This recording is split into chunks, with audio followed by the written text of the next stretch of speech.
ਸਤਿ ਸ਼੍ਰੀ ਅਕਾਲ ਜੀ। ਚੈਨਲ ਪੰਜਾਬੀ ਦੇਖ ਰਹੇ ਸਾਰੇ ਦਰਸ਼ਕਾਂ ਦਾ ਮੈਂ ਸ਼ੇਰੀ ਸਵਾਗਤ ਕਰਦੀ ਹਾਂ। ਬੁਲੇਟਿਨ ਦਾ ਆਗਾਜ਼ ਕਰ ਲੈਂਦੇ ਹਾਂ ਹੈਡਲਾਈਨਸ ਦੇ ਨਾਲ। ਮੇਅਰ ਡਗ ਮੈਕਲਮ ਨੇ ਨਾਰਥ ਸਰੀ ਵਾਸੀਆਂ ਦੇ ਲਈ ਨਵੇਂ ਸਵਿਮਿੰਗ ਪੂਲ ਦਾ ਕੀਤਾ ਐਲਾਨ। ਸਨਮਾਰਕ ਬਿਜ਼ਨਸ ਸੈਂਟਰ ਦੇ ਵਿੱਚ ਕਈ ਨੌਕਰੀਆਂ ਦੇ ਵਿਕਲਪ ਲਿਆਉਣ ਦਾ ਵਾਅਦਾ। 2022 ਦੇ ਪਹਿਲੇ 8 ਮਹੀਨਿਆਂ ਦੇ ਵਿੱਚ ਜ਼ਹਿਰੀਲੀਆਂ ਦਵਾਈਆਂ ਦੀ ਸਪਲਾਈ ਕਾਰਨ ਲਗਭਗ 1500 ਮੌਤਾਂ। ਗੈਰ ਕਾਨੂੰਨੀ ਸਪਲਾਈ ਸੂਬੇ ਲਈ ਖਤਰਨਾਕ।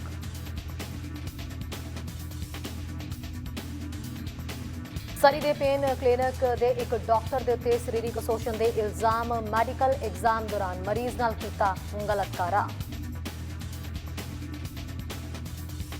ਖਬਰਾਂ ਵਿਸਥਾਰ ਦੇ ਨਾਲ।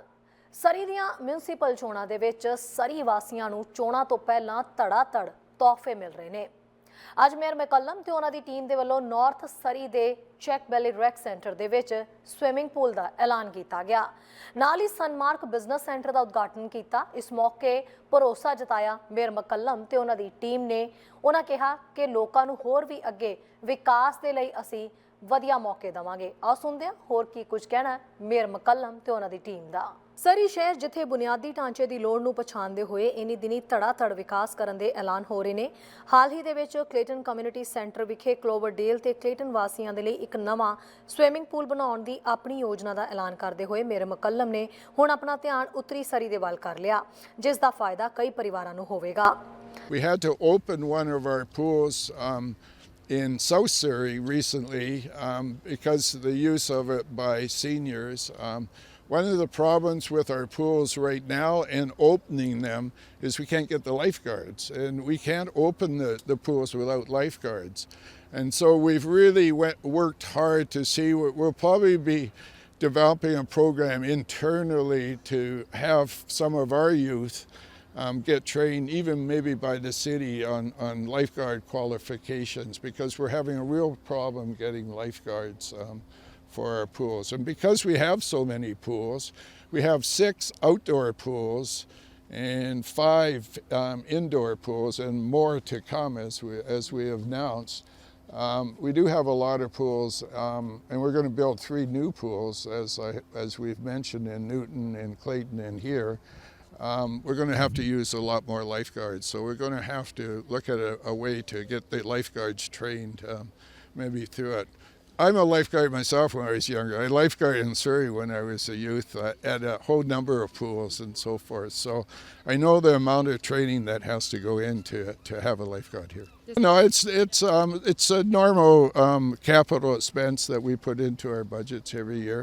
As I mentioned to you, over the last 4 years, we put into the budget $450 million worth of infrastructure projects. I would suspect that's about roughly the same for the next 4 years that we'll have to build because of our growth. So, and we'll find other sources of some of the capital that we need to. There's different other ways to look at some of the capital and so forth. We're going to start right away. Right away. So if we get elected, we got to wait till election. But once, hopefully, we'll get elected again, we'll start right away. As I indicated to you, we got to do design work, we got to do business case, we got to do cost estimates. I gave you an estimate of how much it's cost. But this is a priority here. We found in our polling it's really needed in this area. So we'll be starting. We're started on this one and Clayton. Newton one's already started. We've bought the land there, we've cleared it, we've worked with the roadway for it that had to be done, and we are in the ground building it. So Newton's in the budgets for the last 4 years. So what sort of a completion date are we looking at? Well, I would hope that we'll have it finished within 2 years. ਐਨਾ ਹੀ ਨਹੀਂ, ਕਾਰੋਬਾਰ ਨੂੰ ਅੱਗੇ ਵਧਾਉਣ ਦੇ ਮਕਸਦ ਸਦਕਾ ਸਰੀ coalition ਦੀ team ਨੇ ਸਨਮਾਰਕ ਬਿਜ਼ਨਸ ਸੈਂਟਰ ਦਾ ਵੀ ਉਦਘਾਟਨ ਕੀਤਾ, ਜਿੱਥੇ ਹਾਈ ਪੇਇੰਗ ਨੌਕਰੀਆਂ ਦੇ ਲਈ ਇੱਕ ਹੋਰ ਵਿਕਲਪ ਹੋਣਗੇ। IT ਨੌਕਰੀਆਂ ਦੇ ਲਈ ਇੱਥੇ ਸਨਮਾਰਕ ਡਿਵੈਲਪਮੈਂਟ ਦੇ ਵੱਲੋਂ 500 ਤੋਂ 600 ਨੌਕਰੀਆਂ ਦੇ ਮੌਕੇ ਸਥਾਨਕ ਵਾਸੀਆਂ ਨੂੰ ਉਪਲਬਧ ਹੋਣਗੇ। ਕਿੰਨੇ ਸਮੇਂ ਦੇ ਵਿੱਚ ਇਹ ਡਿਵੈਲਪਮੈਂਟ ਬਿਲਡਿੰਗ ਤਿਆਰ ਹੋਵੇਗੀ, ਇਸ ਸੰਬੰਧੀ ਕਾਉਂਸਲਰ ਮਨਦੀਪ ਨਾਗਰਾ ਦੇ ਨਾਲ ਗੱਲਬਾਤ ਕੀਤੀ ਗਈ। ਕਲੋਵਰਡੇਲ ਦੇ ਵਿੱਚ ਸਨਮਾਰਕ ਬਿਜ਼ਨਸ ਜਿਹੜਾ ਸੈਂਟਰ ਹੈ ਉੱਥੋਂ ਦੀ ਡਿਵੈਲਪਮੈਂਟ ਨੂੰ ਲੈ ਕੇ ਡਗ ਮੈਕਲਮ ਤੇ ਉਹਨਾਂ ਦੀ ਪੂਰੀ ਟੀਮ ਪਹੁੰਚੀ ਹੋਈ ਹੈ। ਇਸ ਵੇਲੇ ਸਾਡੇ ਨਾਲ ਕੌਂਸਲਰ ਮਨਦੀਪ ਨਾਗਰਾ ਜੀ ਜੁੜੇ ਹੋਏ ਨੇ। ਮਨਦੀਪ ਜੀ, ਇੱਥੇ ਅੱਜ ਸਨਮਾਰਕ ਜਿਹੜੀ ਹੈ ਇੱਥੇ ਤੁਸੀਂ ਪਹੁੰਚੇ ਹੋਏ ਹੋ, ਕੀ ਕੁਝ ਇੱਥੇ ਡਿਵੈਲਪਮੈਂਟ ਦਾ ਜਿਹੜਾ ਕੰਮ ਅੱਜ ਹੋਣ ਜਾ ਰਿਹਾ, ਕੀ ਅਨਾਉਂਸਮੈਂਟ ਹੋਣ ਜਾ ਰਿਹਾ? ਵੈਲ, ਅਸੀਂ ਪਿਛਲੇ 4 ਸਾਲ ਤੋਂ ਇੱਕ ਹੀ ਜਿੱਦਾਂ ਗੱਲ ਕਰ ਰਹੇ ਕਿ ਸਾਨੂੰ ਜਿਹੜੀ ਇੰਡਸਟਰੀ ਹੋਰ ਕ੍ਰੀਏਟ ਕਰਨੀ ਚਾਹੀਦੀ ਇੱਥੇ। ਇੱਕ ਸਾਡੇ ਕੋਲ ਅਸੀਂ ਬਹੁਤ ਹੈਵੀਲੀ ਰਿਲਾਈ ਕਰਦੇ ਸੀ ਇੱਕ ਕੰਸਟਰਕਸ਼ਨ ਤੇ ਟਰੱਕਿੰਗ ਤੇ। ਉਸ ਤੋਂ ਬਾਅਦ ਆ ਸਾਡੇ ਬੱਚੇ ਸਟਿਲ ਆਈਟੀ ਜੌਬਸ ਲਈ ਜਾਂ ਹੋਰ ਕਿਸੇ ਫੀਲਡ ਦੇ ਵਿੱਚ ਹਾਈ ਪੇਇੰਗ ਜੌਬਸ ਲਈ ਸਿਟੀ ਆਫ ਸਰੀ ਤੋਂ ਬਾਹਰ ਜਾ ਕੇ ਜੌਬਸ ਕਰ ਰਹੇ ਸੀਗੇ। ਸੋ ਅੱਜ ਬਹੁਤ ਐਕਸਾਈਟਿੰਗ ਡੇ ਆ। ਸਰੀ ਦੇ ਵਿੱਚ ਇੱਕ ਇਹ 2 ਲੱਖ ਸਕੁਆਇਰ ਫੀਟ ਦੀ ਜਿਹੜੀ ਬਿਲਡਿੰਗ ਸਨਮਾਰਕ ਡਿਵੈਲਪਮੈਂਟਸ ਵੱਲੋਂ ਬਣਾਈ ਜਾ ਰਹੀ ਆ, ਇਹ ਬਿਜ਼ਨਸ ਸੈਂਟਰ ਜਿਹੜਾ ਬਣਾਇਆ ਜਾ ਰਿਹਾ, ਇਹਦੇ ਵਿੱਚ 500 ਤੋਂ 600 IT jobs, tech jobs, high paying jobs ਜਿਹੜੀਆਂ ਕ੍ਰੀਏਟ ਹੋਣਗੀਆਂ। ਇਹ ਬਿਲਡਿੰਗ ਅਬਾਊਟ 3 ਤੋਂ 4 ਮਹੀਨੇ ਦੇ ਵਿੱਚ ਬਣ ਕੇ ਕੰਪਲੀਟ ਹੋ ਜਾਏਗੀ। ਆਲਰੇਡੀ ਟੈਨੈਂਟ ਇਹਨਾਂ ਨੇ ਲੱਭੇ ਹੋਏ ਨੇ। ਸੋ ਉਹ ਟੈਨੈਂਟਸ ਜਿਹੜੇ ਆ ਉਹ ਟੈਕਨੋਲੋਜੀ ਦੀਆਂ ਜਿਹੜੀਆਂ ਜੌਬਸ ਕ੍ਰੀਏਟ ਕਰਨਗੇ ਤਾਂ ਕਿ ਜਿਹੜੇ ਸਾਡੇ ਇੱਥੇ ਸਰੀ ਦੇ ਰੈਜ਼ੀਡੈਂਟਸ ਆ, ਸਾਡੇ ਜਿਹੜੇ ਬੱਚੇ ਨੇ, ਅਗਲੀ ਜਨਰੇਸ਼ਨ ਆ, ਉਹ ਇੱਥੇ ਹੀ ਪੜ੍ਹਾਈ ਕਰਕੇ, UBC ਇੱਥੇ ਆ ਰਹੀ ਆ, ਇੱਥੇ ਪੜ੍ਹਾਈ ਕਰਕੇ ਇੱਥੇ ਹੀ ਜਿਹੜੀਆਂ ਬੈਟਰ ਜੌਬਸ ਆ ਉਹ ਲੱਭ ਸਕਣਗੇ। ਹੋਰ ਇਹਦੇ ਵਿੱਚ ਕੀ ਕੁਝ ਖਾਸ ਹੋਏਗਾ, ਕਿਉਂਕਿ ਡਿਵੈਲਪਮੈਂਟ ਦਾ ਕੰਮ ਜਿਹੜਾ ਉਹ ਦੇਖਿਆ ਜਾ ਰਿਹਾ ਵੀ ਅਜੇ ਸ਼ੁਰੂ ਹੋਏਗਾ, ਕਦੋਂ ਤੱਕ ਇਹ ਬਣ ਕੇ ਤਿਆਰ ਹੋ ਜਾਏਗਾ, ਕਦੋਂ ਤੱਕ ਇਹਦੀਆਂ ਸਰਵਿਸਿਜ਼? ਇਹ ਬਹੁਤ ਈਜ਼ੀ ਕੰਸਟਰਕਸ਼ਨ ਹੁੰਦੀ ਹੈ ਜਿਹੜੀਆਂ ਟਿਲਟ ਅਪ ਵਾਲਸ ਦੀ ਤੇ ਸਾਰਾ ਕੁਝ। ਇਹ 3 ਤੋਂ 4 ਮਹੀਨੇ ਦੇ ਵਿੱਚ ਕੰਪਲੀਟ ਹੋ ਕੇ ਜਿਹੜੇ ਟੈਨੈਂਟ ਆ ਮੂਵ ਇਨ ਕਰ ਜਾਣਗੇ ਤੇ ਉਸ ਤੋਂ ਬਾਅਦ ਇਹ ਜਿਹੜਾ ਕੰਮ ਆ ਇੱਥੇ ਸਟਾਰਟ ਹੋ ਜਾਏਗਾ। ਐਕਚੁਅਲ ਜਿਹੜੀਆਂ ਜੌਬਸ ਆ ਉਹ ਇਹ ਹਾਇਰਿੰਗ ਸਟਾਰਟ ਕਰ ਦੇਣਗੇ। ਸੋ ਇਹ ਬਹੁਤ ਚੰਗੀ ਗੱਲ ਆ ਇੱਕ ਡਿਫਰੈਂਟ ਫੀਲਡ ਕ੍ਰੀਏਟ ਹੋ ਰਹੀ ਆ, ਡਿਫਰੈਂਟ ਇੰਡਸਟਰੀ ਕ੍ਰੀਏਟ ਹੋ ਰਹੀ ਆ ਸਰੀ ਦੇ ਵਿੱਚ। ਪਹਿਲੇ ਅਸੀਂ ਇਹ ਚੀਜ਼ਾਂ ਤੋਂ ਬਹੁਤ ਚੀਜ਼ਾਂ ਮਿਸਿੰਗ ਸੀਗੀਆਂ ਸਾਡੀ ਸਿਟੀ ਦੇ ਵਿੱਚ। ਅਸੀਂ ਰਹਿੰਦੇ ਇੱਥੇ ਸੀਗੇ, ਕੰਮ ਵਾਸਤੇ ਹੋਰ ਕਿਤੇ ਜਾਣਾ ਪੈਂਦਾ ਸੀਗਾ, ਉਹ ਕਿਸੇ ਵੀ ਲੈਵਲ ਦੀ ਜਿਹੜੀ ਜੌਬ ਸੀ ਉਹ। ਪਰ ਸਾਡਾ ਫੋਕਸ ਪਿਛਲੇ 4 ਸਾਲ ਦੇ ਵਿੱਚ ਇਹ ਰਿਹਾ ਕਿ ਅਸੀਂ ਰਹੀਏ ਵੀ ਇੱਥੇ ਤੇ ਸਾਨੂੰ ਜੌਬਸ ਵੀ ਇੱਥੇ ਹੀ ਮਿਲਣ। ਸੋ ਬਹੁਤ ਜ਼ਰੂਰੀ ਸੀਗਾ ਹਰ ਇੱਕ ਤਰ੍ਹਾਂ ਦੀ ਜੌਬ, ਸੀਨੀਅਰਸ ਵਾਸਤੇ ਜੌਬ, ਬੱਚਿਆਂ ਵਾਸਤੇ ਜੌਬ, ਜਿਹੜੇ ਆਈਟੀ ਦੇ ਵਿੱਚ ਹੈਗੇ ਉਹਨਾਂ ਦੇ ਵਾਸਤੇ ਜੌਬ, ਜਿਹੜੇ ਕੰਸਟਰਕਸ਼ਨ ਦੇ ਵਿੱਚ ਹੈਗੇ ਉਹਨਾਂ ਦੇ ਵਾਸਤੇ ਜੌਬ, ਜਿਹੜੇ ਟਰੱਕਿੰਗ ਦੇ ਵਿੱਚ ਹੈਗੇ ਉਹਨਾਂ ਵਾਸਤੇ ਜੌਬਸ। ਸੋ ਇਹ ਸਾਡਾ ਫੋਕਸ ਰਿਹਾ ਪਿਛਲੇ 4 ਸਾਲ। ਸੋ ਅੱਜ ਐਕਸਾਈਟਿੰਗ ਡੇ ਆ ਸਾਡੇ ਵਾਸਤੇ ਵੀ ਕਿ ਫਾਈਨਲੀ ਅਸੀਂ ਦੇਖ ਰਹੇ ਹਾਂ ਕਿ ਜਿਹੜੀ 4 ਸਾਲ ਦੀ ਪਲੈਨਿੰਗ ਆ ਉਹਦੇ ਜਿਹੜੇ ਕੰਮ ਆ ਉਹ ਕੰਪਲੀਟ ਹੋ ਰਹੇ। ਬਹੁਤ ਚੰਗਾ ਲੱਗ ਰਿਹਾ।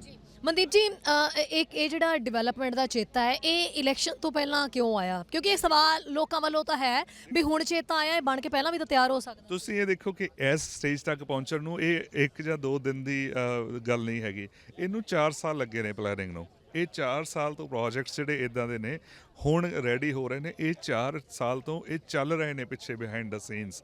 ਮੈਂ ਪਹਿਲੇ ਵੀ ਦੱਸਿਆ ਸੀ ਕਿ ਇਹਦੀ ਜਿਹੜੀ ਪਲੈਨਿੰਗ ਹੈ ਇਹ ਜਿੱਦਣ ਅਸੀਂ ਇਲੈਕਟ ਹੋਏ ਸੀ ਉਹ ਤੋਂ ਦੂਸਰੇ ਦਿਨ ਸਟਾਰਟ ਹੋ ਗਈ ਸੀ। ਪਰ ਬਿਹਾਈਂਡ ਦ ਸੀਨਸ ਬਹੁਤ ਕੰਮ ਹੁੰਦੇ ਨੇ। ਪਹਿਲਾਂ ਪਲੈਨਿੰਗ ਸਟੇਜਸ ਤੇ paper work and all that, ਉਹ ਤੋਂ ਲੈ ਕੇ ਫਿਰ ਇੱਥੇ ਪਹੁੰਚਦੇ ਇੰਨਾ ਟਾਈਮ ਲੱਗਦਾ। ਸੋ ਅਸੀਂ ਉਹ ਦਿਖਾ ਰਹੇ ਹਾਂ ਕਿ ਜਿਹੜੇ 4 ਸਾਲ ਦੇ ਵਿੱਚ ਹੋ ਰਿਹਾ, ਹਜੇ ਬਹੁਤ ਜ਼ਿਆਦਾ ਕੰਮ ਆ ਜਿਹੜੇ ਦਿਸ ਨਹੀਂ ਰਹੇ ਪਰ ਅਗਲੇ 4 ਸਾਲ ਦੇ ਵਿੱਚ ਦਿਸਣਗੇ। ਤੁਸੀਂ ਕਿਹਾ 3-4 ਮਹੀਨੇ ਦੇ ਵਿੱਚ ਬਣ ਕੇ ਤਿਆਰ ਹੋ ਜਾਏਗਾ ਤੇ 1 ਮਹੀਨੇ ਬਾਅਦ ਇਲੈਕਸ਼ਨ ਹੈ ਤੇ ਹੁਣ ਉਹ ਇਲੈਕਸ਼ਨ ਦੇ ਵਿੱਚ ਜੇ ਪਾਸਾ ਹੀ ਪਲਟ ਗਿਆ, ਮੇਅਰ ਹੀ ਕੋਈ ਹੋਰ ਹੋ ਗਿਆ ਤਾਂ ਫਿਰ ਇਸ ਕੰਸਟਰਕਸ਼ਨ ਦਾ ਕੀ ਹੋਏਗਾ? That's fine. ਨਹੀਂ ਇਹ ਤੇ ਜਿਹੜੇ ਵੀ ਅਸੀਂ ਪ੍ਰੋਜੈਕਟ ਆ ਨਾ, ਅਸੀਂ ਇੰਨੇ ਕਿ ਉਹਨਾਂ ਨੂੰ ਇਸ ਪੋਜੀਸ਼ਨ ਤੇ ਲੈ ਗਏ ਨੇ ਕਿ ਇਹ ਤੇ ਚਲੋ ਇੱਕ ਪ੍ਰਾਈਵੇਟ ਆ, ਇਹ ਤੇ 100% ਕੰਟੀਨਿਊ ਹੋਏਗਾ। ਬਾਕੀ ਹੋਰ ਜਿਹੜੇ ਸਿਟੀ ਫੰਡਡ ਪ੍ਰੋਜੈਕਟਸ ਵੀ ਨੇ ਅਸੀਂ ਉਹਨਾਂ ਨੂੰ ਇਸ ਪੋਜੀਸ਼ਨ ਤੇ ਲੈ ਗਏ ਨੇ ਆਲਰੇਡੀ ਕਿ ਉਹ ਰੁਕਣਗੇ ਨਹੀਂ।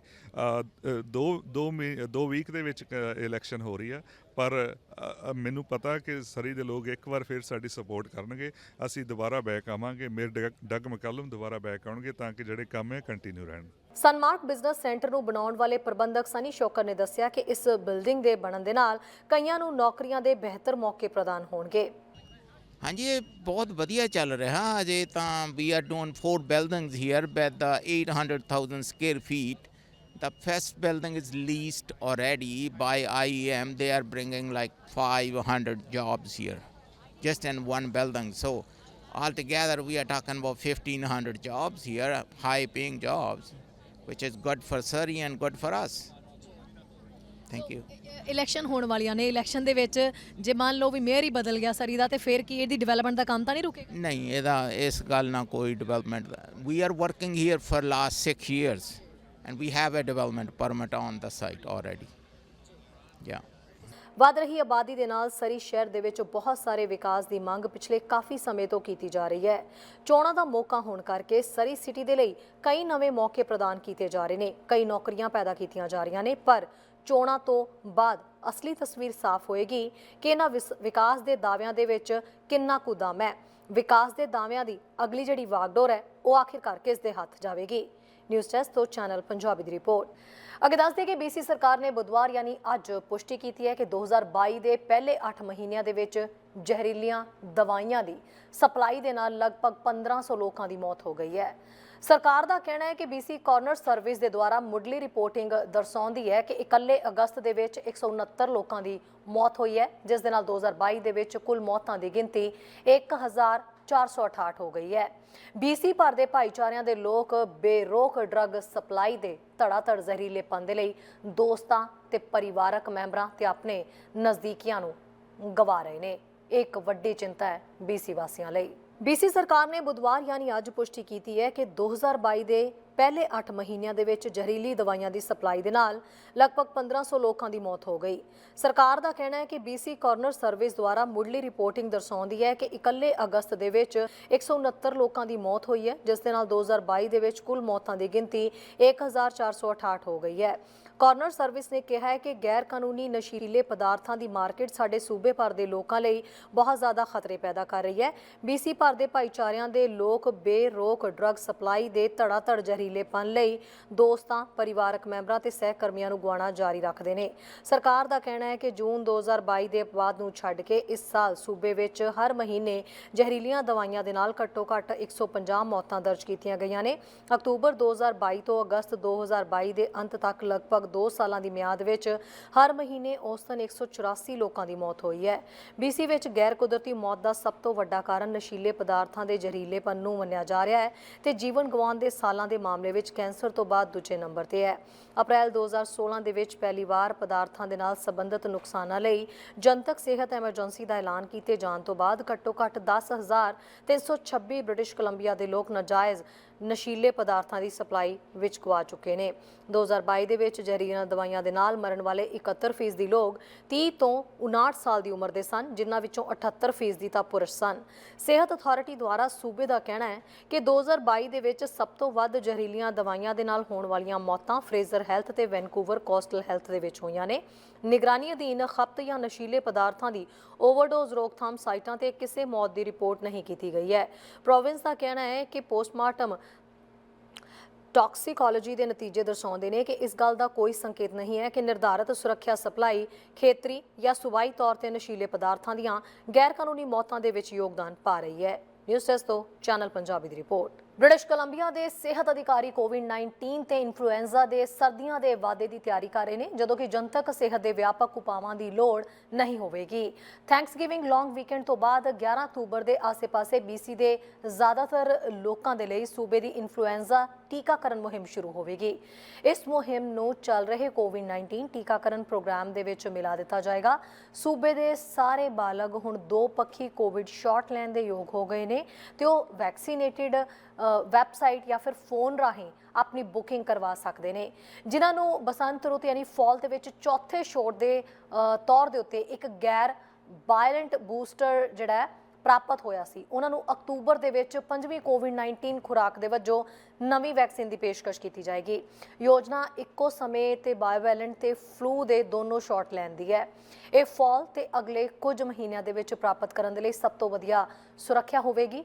ਜਨਤਕ ਸਿਹਤ ਅਧਿਕਾਰੀ BC ਨਵੰਬਰ ਤੇ ਦਸੰਬਰ ਦੇ ਵਿੱਚ ਕੋਵਿਡ ਤੇ ਫਲੂ ਦੇ ਅਗਲੇ ਵਾਧੇ ਦੀ ਉਮੀਦ ਕਰ ਰਹੇ ਨੇ। ਸੂਬਾ ਕਮਿਊਨਿਟੀ ਦੇ ਵਿੱਚ ਕੋਵਿਡ-19 ਦੇ ਵਾਧੇ ਦੇ ਕਾਰਨ ਵਾਧੂ ਸੰਭਾਵੀ ਹਸਪਤਾਲਾਂ ਦੇ ਵਿੱਚ ਭਰਤੀ ਹੋਣ ਦੀ ਤਿਆਰੀ ਕਰ ਰਿਹਾ ਹੈ, ਪਰ ਗਿਣਤੀ ਦਾ ਅਨੁਮਾਨ ਲਗਾਉਣਾ ਅਜੇ ਵੀ ਮੁਸ਼ਕਿਲ ਹੈ। ਕੋਵਿਡ-19 ਦੇ ਅੰਦਾਜ਼ੇ BC ਦੇ ਵਿੱਚ ਕੋਵਿਡ ਪੋਜ਼ਿਟਿਵ ਮਰੀਜ਼ਾਂ ਦੀ ਗਿਣਤੀ ਦਾ ਸੁਝਾਅ ਦਿੰਦੇ ਨੇ। ਆਉਣ ਵਾਲੇ ਮਹੀਨਿਆਂ ਦੇ ਵਿੱਚ ਹਸਪਤਾਲਾਂ ਦੀ ਗਿਣਤੀ 700 ਤੱਕ ਵੱਧ ਸਕਦੀ ਹੈ। ਇਸ ਸਮੇਂ ਵਾਇਰਸ ਦੇ ਨਾਲ ਹਸਪਤਾਲ ਦੇ ਵਿੱਚ ਲਗਭਗ 350 ਲੋਕ ਨੇ।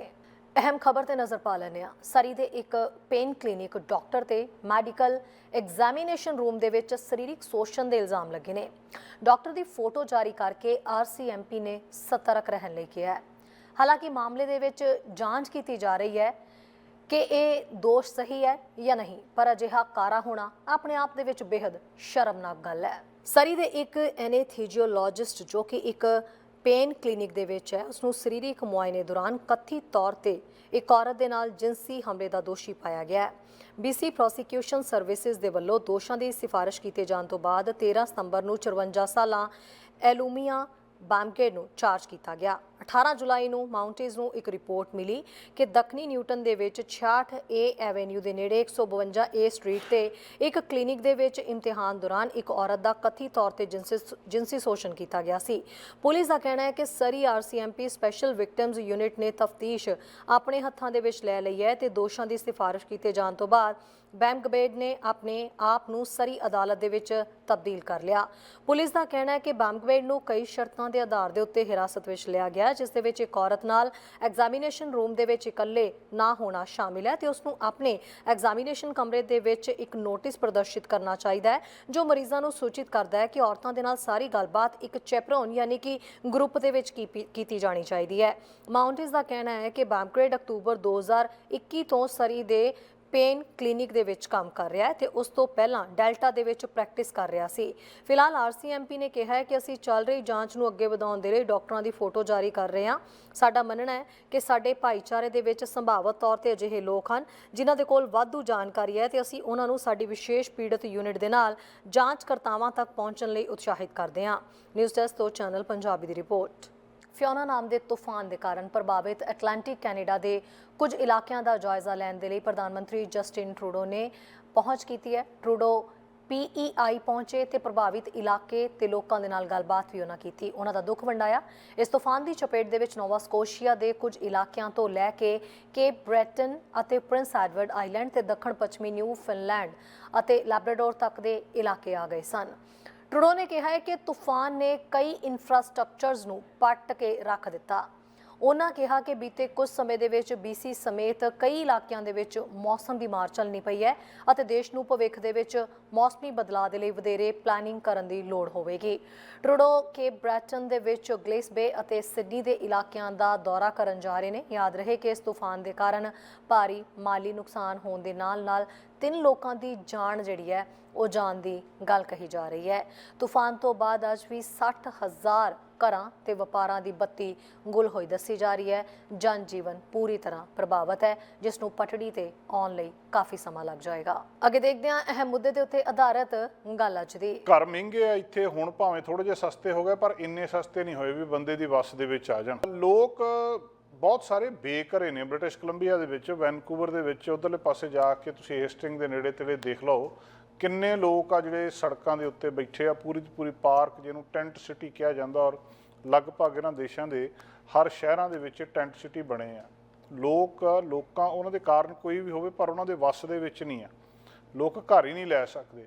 ਹੁਣ ਇੱਕ ਇੱਥੋਂ ਦੀ ਜਿਹੜੀ ਕਹਾਣੀ ਸਾਹਮਣੇ ਆਈ ਆ ਵੀ 8 ਸਾਲ ਬੰਦਾ ਟੈਂਟ ਦੇ ਵਿੱਚ ਰਿਹਾ, ਕਾਰ ਦੇ ਵਿੱਚ ਰਿਹਾ, ਕਿਸੇ ਨਾ ਕਿਸੇ ਤਰ੍ਹਾਂ ਗੁਜ਼ਾਰਾ ਕਰੀ ਜਾਂਦਾ। ਅਲਬਰਟਾ ਦੇ ਵਿੱਚ, ਬ੍ਰਿਟਿਸ਼ ਕੋਲੰਬੀਆ ਦੇ ਵਿੱਚ ਲਗਾਤਾਰ ਉਹ ਵੇਟ ਕਰ ਰਿਹਾ ਕਿ ਜਿਹੜੀ ਅਫੋਰਡੇਬਲ ਹਾਊਸਿੰਗ ਦੀ ਉਹਦੀ ਵਾਰੀ ਆ ਉਹ ਆ ਜਾਵੇ। ਉਹ ਬੰਦਾ ਤੇ ਨਾਲ ਉਹਦੀ ਵਾਈਫ ਆ, ਉਹ ਕਹਿੰਦੇ ਵੀ ਸਾਡੀ ਵਾਰੀ ਨਹੀਂ ਆ ਰਹੀ, ਵੀ ਸਾਨੂੰ ਕਿਸੇ ਨਾ ਕਿਸੇ ਤਰ੍ਹਾਂ ਕੋਈ ਅਫੋਰਡੇਬਲ ਹਾਊਸਿੰਗ ਮਿਲ ਜਾਵੇ। ਜਿਹੜੇ ਗਰੀਬ ਲੋਕਾਂ ਨੂੰ ਸਰਕਾਰ ਘਰ ਦਿੰਦੀ ਆ ਉਹਨਾਂ ਦੇ ਵਿੱਚ ਸਾਡਾ ਕੋਈ ਨੰਬਰ ਆ ਜਾਵੇ, ਘੱਟ ਕਿਰਾਏ ਦੇ ਵਿੱਚ ਨੰਬਰ ਆ ਜਾਵੇ।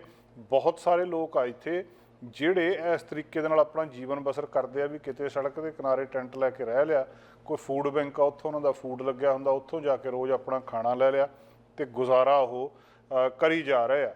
ਹੁਣ ਜਦੋਂ ਕਿਤੇ ਵੀ ਜਾ ਕੇ ਕਿਸੇ ਤੁਸੀਂ ਇੱਦਾਂ ਵੀ ਸਟਰੀਟ ਦੇ ਉੱਤੇ ਟੈਂਟ ਲਾ ਨਹੀਂ ਸਕਦੇ, ਉੱਥੋਂ ਤੁਹਾਨੂੰ ਆ ਕੇ ਜਿਹੜੇ ਲਾ ਇਨਫੋਰਸਮੈਂਟ ਵਾਲੇ ਉਹ ਭਜਾ ਦਿੰਦੇ ਆ।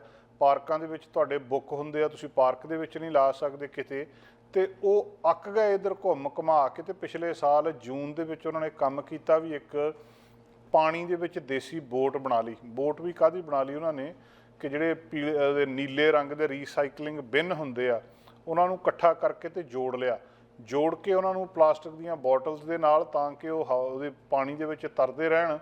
ਜਿਹੜੇ ਹਾਈਵੇ ਦੇ ਉੱਤੇ ਸਾਈਨ ਲੱਗੇ ਹੁੰਦੇ ਆ ਉਹਨਾਂ ਦੇ ਨਾਲ ਉਹਨਾਂ ਨੇ ਉਹਨੂੰ ਪਾਸੇ ਆ ਜਿਹੜੀ ਤੁਸੀਂ ਬੋਟ ਦੇਖ ਰਹੇ ਹੋ ਇਸ ਵੇਲੇ ਨੀਲੇ ਰੰਗ ਦੇ, ਇਹ ਥੱਲੇ ਉਹਨਾਂ ਨੇ ਉਹ ਰੀਸਾਈਕਲ ਬਿਨ ਤੇ ਉੱਤੇ ਹਾਈਵੇ ਦੇ ਜਿਹੜੇ ਸਾਈਨ ਹੁੰਦੇ ਉਹਨਾਂ ਦੀ ਉਹਨਾਂ ਨੇ ਪਾਸੇ ਲਾ ਕੇ ਤੇ ਇਸ ਬੋਟ ਨੂੰ ਬਣਾ ਲਿਆ। ਤੇ ਇਸ ਬੋਟ ਨੂੰ ਬਣਾ ਕੇ ਪਿਛਲੇ ਸਾਲ ਦੀ ਗੱਲ ਆ ਵੀ ਇੱਥੇ ਚਲੋ ਘੱਟੋ ਘੱਟ ਪਾਣੀ ਦੇ ਵਿੱਚ ਕੋਈ ਕੁਛ ਕਹੂਗਾ ਤਾਂ ਨਹੀਂ ਵੀ ਇੱਥੋਂ ਦੌੜ ਜਾਓ ਜਾਂ ਇੱਥੋਂ ਭੱਜ ਜਾਓ, ਇੱਥੇ ਆਰਾਮ ਦੇ ਨਾਲ ਉਹ ਕਹਿੰਦੇ ਅਸੀਂ ਰਹਿ ਸਕਦੇ ਹਾਂ। ਪਰ ਇਹ ਬੜੀ ਦਰਦਨਾਕ ਹਾਲਤ ਆ ਕਿ ਦੋ ਬੰਦੇ ਜਿਹੜੇ ਆ ਉਹਨਾਂ ਨੂੰ ਇਦਾਂ ਦਾ ਸਟਰਕਚਰ ਬਣਾ ਕੇ ਆਪਣੀ ਘਰਵਾਲੀ ਦੇ ਨਾਲ ਇੱਥੇ ਰਹਿਣਾ ਪਵੇ। ਤੇ ਇੱਕ ਹੁਣ ਉਹ ਕਹਿੰਦੇ ਉਹਨਾਂ ਨੇ ਉਹ ਜਿਹੜੇ ਪਹਿਲਾਂ ਹਾਈਵੇ ਦੇ ਸਾਈਨ ਸੀਗੇ ਉਹ ਬੋਰਡ ਚੱਕ ਕੇ ਤੇ ਉੱਥੇ ਉਹਨਾਂ ਨੇ ਪਲਾਈਵੁੱਡ ਦਾ ਇੱਕ ਫਰੇਮ ਹਟ ਜਿਹਾ ਬਣਾ ਲਿਆ ਆ ਤੇ ਇਹਦੇ ਵਿੱਚ ਉਹ ਰਹਿ ਰਹੇ ਆ। ਤੇ ਜਿਹੜਾ Goldstream Provincial Park Langford BC ਦੇ ਵਿੱਚ ਜਿਹੜਾ ਸਬਅਰਬ ਆ ਵਿਕਟੋਰੀਆ ਦਾ ਇੱਕ, ਉੱਥੇ ਇਹ ਰਹਿ ਰਹੇ ਆ ਪਾਣੀ ਦੇ ਵਿੱਚ, ਗੋਲਡ ਸਟਰੀਮ ਰਿਵਰ ਦੇ ਵਿੱਚ। ਤੇ ਜਿਹੜਾ ਮਤਲਬ ਤਰ ਰਹੀ ਹੈ ਤੇ ਉੱਥੇ ਰਹਿ ਰਹੇ ਆ। ਤੇ ਉੱਥੋਂ ਫਿਰ ਦੂਰ ਤੱਕ ਆਏ ਆ, ਉਹਦੇ ਵਿੱਚ ਟਰੈਵਲ ਕਰਕੇ ਦੂਜੇ ਥਾਂ ਤੇ ਲੈ ਕੇ ਆਏ ਆ। ਬੋਟ ਜਿਹੜੀ ਆ ਉੱਥੇ ਹੈਥਵੇਜ਼ ਦੇ ਵਿੱਚ ਰੁਕ ਗਈ ਆ, ਉੱਥੇ ਇਹਨਾਂ ਨੇ ਆਪਣਾ ਪੱਕਾ ਟਿਕਾਣਾ ਬਣਾ ਲਿਆ ਆ। ਪਰ ਇਹ ਕਹਿੰਦੇ ਵੀ ਸਾਡੇ ਕੋਲ ਸਾਰੀਆਂ ਲੀਗਲ ਆਪਸ਼ਨਸ ਲੱਭ ਕੇ ਸ਼ੈਲਟਰ ਲੱਭਣ ਦੀਆਂ, ਆਪਣੇ ਰਹਿਣ ਦੇ ਥਾਂ ਦੀਆਂ ਲੱਭਣ ਦੇ, ਅਲਟੀਮੇਟਲੀ ਇਹ ਫੈਸਲਾ ਕੀਤਾ ਵੀ ਇਸ ਤਰੀਕੇ ਨਾਲ ਰਹਿ ਜਾਵੇ। ਹਾਊਸਿੰਗ ਲਈ ਐਪਲੀਕੇਸ਼ਨ ਇਹਨਾਂ ਨੇ 2 ਸਾਲ ਪਹਿਲਾਂ ਦਿੱਤੀ ਸੀ, ਅਪ੍ਰੈਲ 2020 ਦੇ ਵਿੱਚ। ਕਈ ਮਹੀਨਿਆਂ ਤੋਂ ਬਾਅਦ ਕਿਸੇ ਨੇ ਕੁਝ ਨਹੀਂ ਦੱਸਿਆ ਹਜੇ ਤੱਕ ਵੀ ਪੇਪਰ ਵਰਕ ਕੀ ਹੈ ਜਾਂ ਤੁਹਾਨੂੰ ਕੀ ਮਿਲਣਾ ਕੀ ਨਹੀਂ ਮਿਲਣਾ। 1 ਸਾਲ ਕਹਿੰਦੇ ਕਾਰ ਦੇ ਵਿੱਚ ਕੱਟਿਆ, ਵੀ ਕਿਤੇ ਕਾਰ ਲਾ ਲਈ ਤੇ ਉੱਥੇ ਸੌਂ ਗਏ। ਆ ਜਿਹੜਾ ਔਰ ਜਿੱਥੇ ਲਾ ਲੈਂਦੇ ਸੀ ਕਾਰ ਉੱਥੇ ਪੁਲਿਸ ਆ ਜਾਂਦੀ, ਇੰਪਾਊਂਡ ਕਰ ਦਿੰਦੇ ਇਹਨਾਂ ਨੂੰ। ਇਹ ਕਹਿੰਦੇ ਸਾਰੇ ਸਮੇਂ ਦੇ ਵਿੱਚ ਉਹ ਲਗਭਗ ਕੋਈ 7-8 ਵਾਰੀ ਇੰਪਾਊਂਡ ਕੀਤੀ ਕਾਰ ਇਹਨਾਂ ਦੀ। ਤੇ ਜਿਹਦੇ ਤੋਂ ਬਾਅਦ ਫਿਰ ਇਹ ਮਤਲਬ ਉੱਥੇ ਗਏ ਆ ਵੀ ਹੁਣ ਅਸੀਂ ਕਰੀਏ ਕੀ। ਤੇ ਅਲਟੀਮੇਟਲੀ ਇਹਨਾਂ ਨੇ ਇਹ ਫੈਸਲਾ ਕੀਤਾ ਕਿ ਆਹ ਤਰੀਕਾ ਵਧੀਆ, ਨਾ ਪਾਣੀ 'ਚ ਕੋਈ ਰੋਕ ਸਕਦਾ ਨਾ ਕੋਈ ਕਰ ਸਕਦਾ। ਇਹਨਾਂ ਦੇ ਜਦੋਂ ਇਹ ਪ੍ਰੈਗਨੈਂਟ ਸੀ ਇਹਦੀ ਵਾਈਫ 39 ਈਅਰ ਓਲਡ ਉਹ, ਤੇ ਉਸ ਵੇਲੇ ਕਹਿੰਦੇ ਸਾਨੂੰ ਸਭ ਤੋਂ ਜ਼ਿਆਦਾ ਜ਼ਰੂਰਤ ਸੀ ਘਰ ਦੀ। ਹੁਣ ਇਹ ਤੇ ਨਾਲ ਇਹਨਾਂ ਦਾ ਜਿਹੜਾ ਬੱਚਾ ਆ ਉਹ ਉੱਥੇ ਰਹਿ ਰਹੇ ਆ ਇਹਦੇ ਵਿੱਚ ਇਕੱਲੇ ਵੈਨਕੂਵਰ ਆਈਲੈਂਡ ਦੇ ਉੱਤੇ। Canada mortgage and housing corporation the report ਫਰਵਰੀ ਦੀ ਸੀਗੀ ਕਿ ਗ੍ਰੇਟਰ ਵਿਕਟੋਰੀਆ ਦੇ ਵਿੱਚ ਵੈਕੈਂਸੀ ਰੇਟ 2.2% 2020 ਦੇ ਵਿੱਚ ਸੀਗਾ ਤੇ ਉਹਦੇ ਤੋਂ ਡਾਊਨ ਚਲੇ ਗਿਆ। ਐਵਰੇਜ ਮੰਥਲੀ ਰੈਂਟ ਇੱਕ ਬੈਡਰੂਮ ਦੇ ਅਪਾਰਟਮੈਂਟ ਦਾ ਗ੍ਰੇਟਰ ਵਿਕਟੋਰੀਆ ਦੇ ਵਿੱਚ $2000 ਸੀ ਪਿਛਲੇ ਮਹੀਨੇ, ਜਿਹੜੀ rentals.ca ਦੀ ਰਿਪੋਰਟ ਆ। ਹੁਣ $2000 ਸਿਰਫ ਰੈਂਟ ਦੇ ਲਈ ਕੱਢਣਾ ਬਹੁਤ ਔਖਾ ਆ। ਤੇ ਦੂਜਾ ਤੁਸੀਂ ਆਪਣਾ ਹੋਰ ਖਾਣਾ ਪੀਣਾ ਖਰਚੇ ਵੀ ਆ, ਇਹ ਅਫੋਰਡ ਹੀ ਨਹੀਂ ਕਰ ਸਕਦੇ। ਤੇ ਜਿਹੜੀ ਅਫੋਰਡੇਬਲ ਹਾਊਸਿੰਗ ਦੀ ਗੱਲ ਕੀਤੀ ਜਾ ਰਹੀ ਆ ਉਹ ਕਿਤੇ ਨੇੜੇ ਤੇੜੇ ਵੀ ਨਹੀਂ ਆ ਇਹਨਾਂ ਦੇ। ਹੁਣ ਉਹ ਕਹਿੰਦੇ ਜਿਹੜੀ ਹਾਊਸਿੰਗ ਦੀ ਡਿਮਾਂਡ ਆ ਬਹੁਤ ਜ਼ਿਆਦਾ ਅੱਗੇ ਚਲੇ ਗਈ ਆ। ਲੋਕ ਬਹੁਤ ਜ਼ਿਆਦਾ ਨੇ ਜਿਹੜੇ ਇਸ ਤਰ੍ਹਾਂ ਦੇ ਨੇ।